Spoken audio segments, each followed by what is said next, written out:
Welcome, my dear brothers and sisters. Today we walk through the powerful journey of a true lion of Islam, Salahuddin Ayyubi.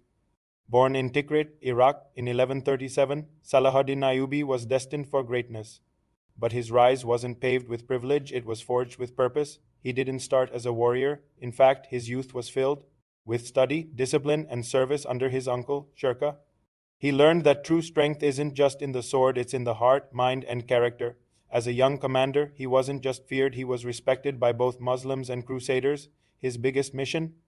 To unite the fractured Muslim world against the Crusaders and reclaim Jerusalem. But unity wasn't easy. Political rivalries, betrayal, and division plagued the Ummah, yet Salahuddin never wavered. His goal was never personal gain, but the honor of Islam. In Egypt, he rose as a vizier but never fell to arrogance. He refused luxury and led with simplicity. He slept little, ate less, and gave much. His palace was often poorer than his army camps. When power came, he didn't use it to build palaces, he used it to build justice. And then came Hat in the turning point. Salahuddin faced the Crusader army, outnumbered but not outwilled. With strategy, patience, and prayer, he defeated them and captured King Guy of Jerusalem. But what happened next stunned the world. He spared the king's life. His mercy wasn't weakness, it was power under control. When Jerusalem finally returned to Muslim hands in 1187, he didn't seek revenge. There was no massacre, no destruction, just dignity and peace. Even the Christian women and children were escorted safely, some by his own soldiers. Richard the Lionheart, his greatest rival, called him the noblest enemy he ever faced. Why?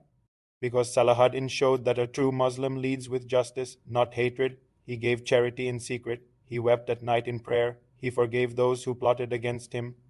When a poor man approached him, he gave what he had, even when his own pocket was empty. When asked why he fought so hard, he replied, "Because Allah has promised us paradise." His army never missed Fajr. They didn't fight only with swords, but with faith. Salahuddin understood something many forget. Victory begins within. He built schools, mosques, hospitals, not monuments to his name.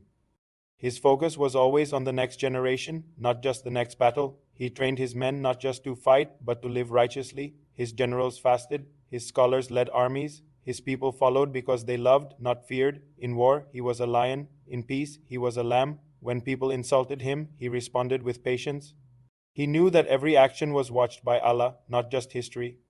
And when he finally passed away, the world wept, even his enemies. He left behind no gold, no lands, no massive army, just a legacy of honor. His funeral had no lavish display, but the hearts of the Ummah carried his name with pride. Salahuddin proved that leadership isn't about titles, it's about service. He showed that you can be powerful and humble, just and kind.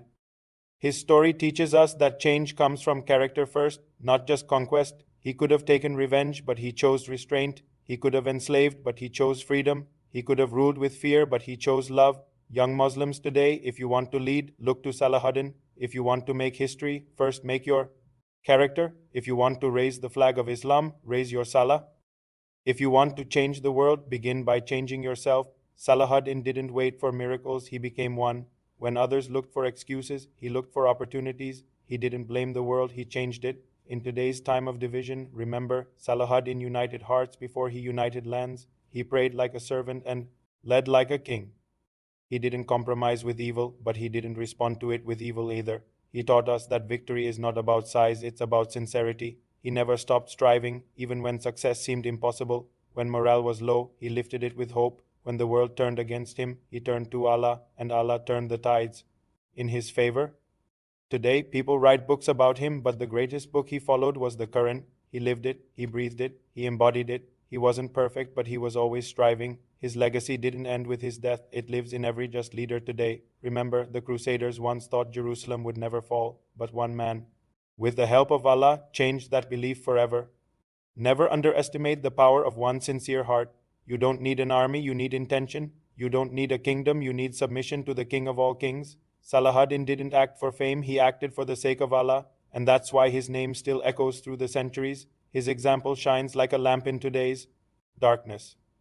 He ask what the Ummah could do for him, he asked what he could do for the Ummah. Leaders today seek applause. Salahuddin sought Allah's approval. He stood when others sat, he moved when others waited. He loved the Ummah more than his comfort. Even in illness, he continued to lead not for glory, but for duty. When people lost hope, he reminded them of Allah's promise.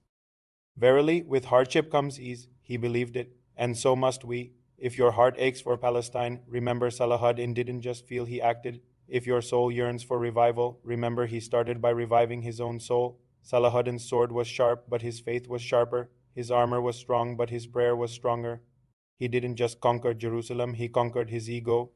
That is the highest victory. He reminds us that true strength lies in submission to Allah, that true honor is found in humility, that true victory begins in the heart. O Muslims, let us not just admire Salahuddin, let us follow his footsteps. Let us unite, rise, and lead with justice, mercy, and faith. Let us remember that one sincere believer can change the world, and you, my dear listener, might be that believer. If this message touched your heart, don't forget to like, comment your thoughts, and subscribe for more inspiring stories from our glorious Islamic history.